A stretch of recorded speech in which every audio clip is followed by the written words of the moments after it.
औरंगजेब के शासन में मुगल साम्राज्य अपने विस्तार के चरमोत्कर्ष पर पहुंचा। वो अपने समय का शायद सबसे धनी और शक्तिशाली व्यक्ति था, जिसने अपने जीवन काल में दक्षिण भारत में प्राप्त विजयों के जरिए मुगल साम्राज्य को 12.5 लाख वर्ग मील में फैलाया और 15 करोड़ लोगों पर शासन किया, जो कि दुनिया की आबादी का 1/4 था।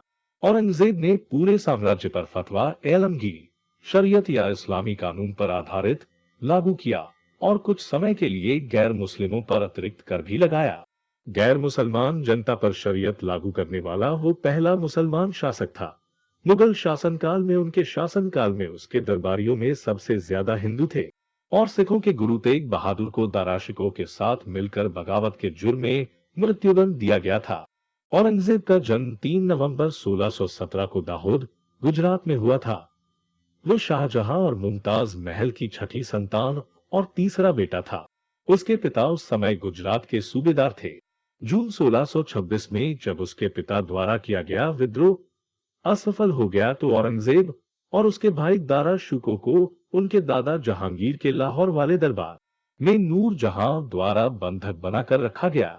26 फरवरी 1627 को जब शाहजहां को मुगल सम्राट घोषित किया गया, तब औरंगजेब आगरा किले में अपने माता पिता के साथ रहने के लिए वापस लौटा। यहीं पर औरंगजेब ने अरबी और फारसी की औपचारिक शिक्षा प्राप्त की। मुगल प्रथाओं के अनुसार शाहजहां ने 1634 में शहजादा औरंगजेब को दक्कन का सूबेदार नियुक्त किया। औरंगजेब किरकी महाराष्ट्र को गया, जिसका नाम बदलकर उसने औरंगाबाद कर दिया। 1637 में उसने रबिया दुरानी से शादी की।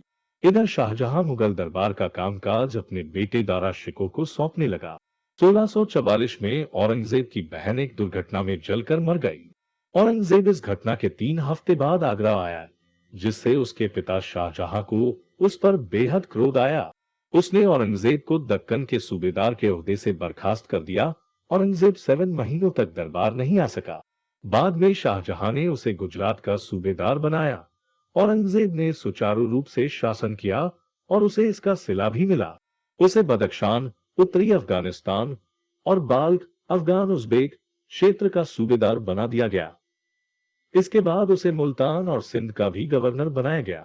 इस दौरान वो फारस के सफियों से कंधार पर नियंत्रण के लिए लड़ता रहा, पर उसे हार के अलावा और कुछ मिला तो वो था अपने पिता की उपेक्षा। 1652 में उसे दक्कन का सूबेदार फिर से बनाया गया। उसने गोलकोंडा और बीजापुर के खिलाफ लड़ाइयां की और निर्णायक क्षण पर शाहजहां ने सेना वापस बुला ली।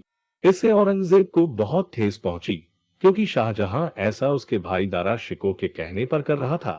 शाहजहां 1652 में ऐसे बीमार हुए कि लोगों को उनका अंत निकट लग रहा था।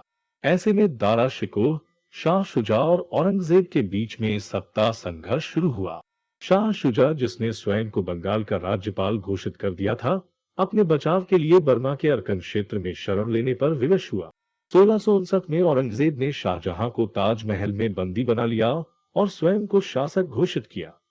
दारा शिकोह को गद्दारी के आरोप में फांसी दी गई। शासक होकर भी औरंगजेब ने राजकोष से अपने पर कुछ खर्च नहीं किया।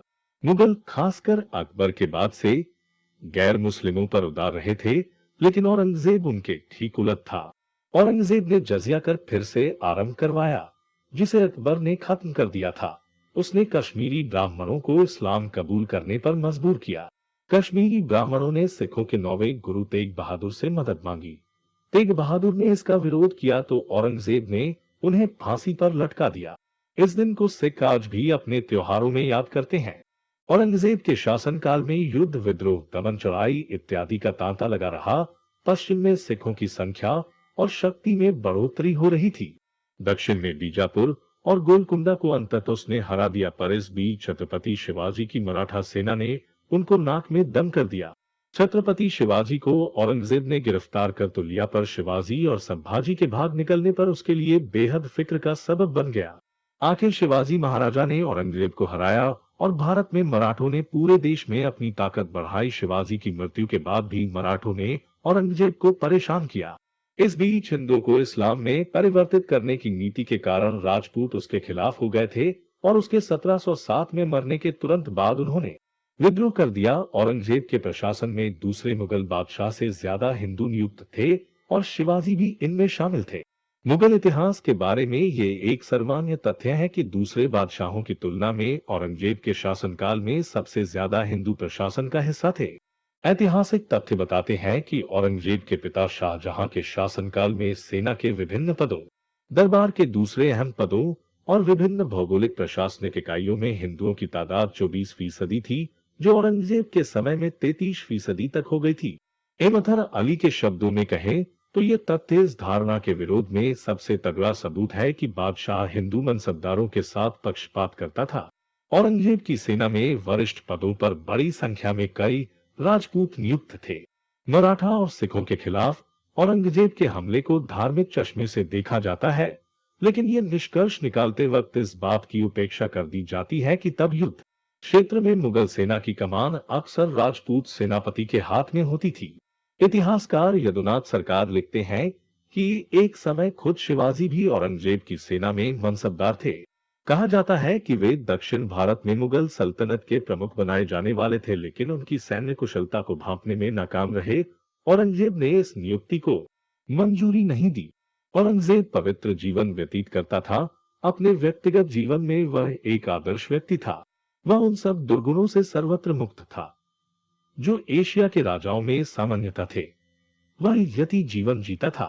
खाने पीने, वेशभूषा और जीवन की अन्य सभी सुविधाओं में वह संयम बरता था।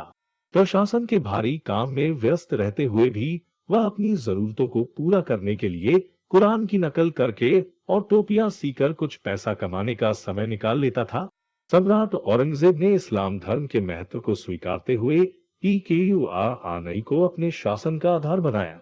उसने सिक्कों पर कलमा खुदवाना, नौरोज का त्योहार मनाना, भांग की खेती करना, गाना बजाना आदि पर रोक लगा दी। 1663 में सती प्रथा पर प्रतिबंध लगाया। तीर्थ कर पुनः लगाया।